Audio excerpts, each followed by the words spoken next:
And they came to the other side of the sea, into the country of the Gerasenes. And when he came out of the boat, right away there met him out of the tombs a man with an unclean spirit, who had his dwelling in the tombs, and no man could any more bind him, no, not with a chain, because he had been often bound with fetters and chains, and the chains had been rent apart by him, and the fetters broken in pieces, and no man had strength to tame him. And always, night and day, in the tombs and in the mountains, he was crying out, and cutting himself with stones. And when he saw Jesus from afar, he ran and worshipped him. And crying out with a loud voice, he says, "What have I to do with you, Jesus, you Son of the Most High God? I adjure you by God, don't torment me." For he said to him, "Come forth, you unclean spirit, out of the man." And he asked him, "What is your name?" And he says to him, "My name is Legion, for we are many." And he implored him much that he would not send them away out of the country. Now there was there on the mountainside a great herd of swine being shepherded. And they implored him, saying, "Send us into the swine, that we may enter into them." And he gave them leave. And the unclean spirits came out, and entered into the swine. And the herd rushed down the steep into the sea, in number about 2,000, and they were drowned in the sea. And those who shepherded them fled, and told it in the city and in the country. And they came to see what it was that had come to pass.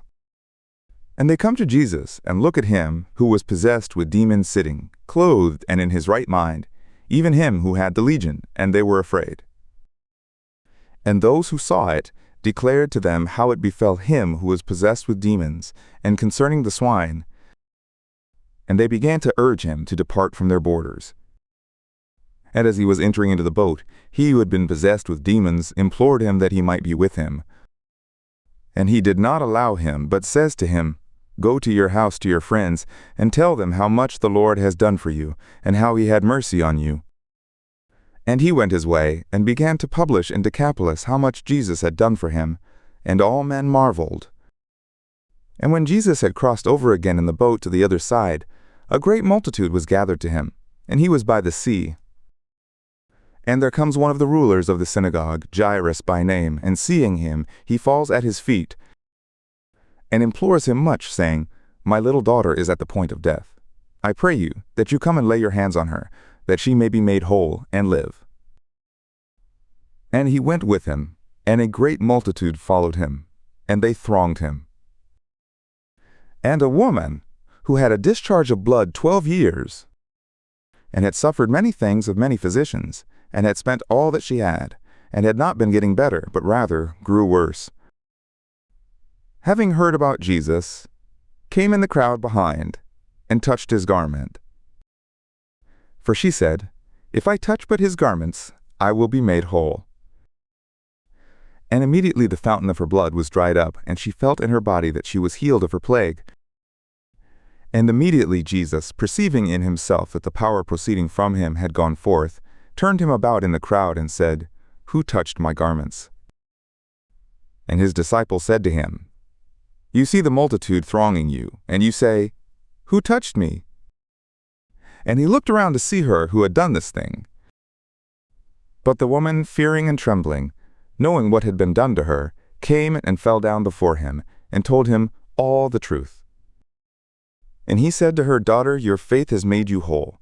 Go in peace and be whole of your plague." While he yet spoke, they come from the ruler of the synagogue's house, saying, "Your daughter is dead. Why do you trouble the teacher any further?" But Jesus, not heeding the word spoken, says to the ruler of the synagogue, "Don't be afraid, only believe." And he allowed no man to follow with him, except Peter and James and John the brother of James. And they come to the house of the ruler of the synagogue, and he sees a tumult, and many weeping and wailing greatly. And when he had entered in, he says to them, "Why do you make a tumult and weep? The child is not dead, but sleeps." And they laughed him to scorn. But he, having put them all forth, takes the father of the child and her mother, and those who were with him, and goes in where the child was.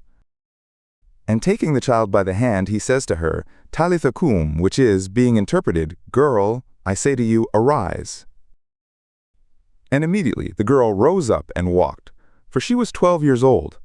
And they were amazed immediately with a great amazement.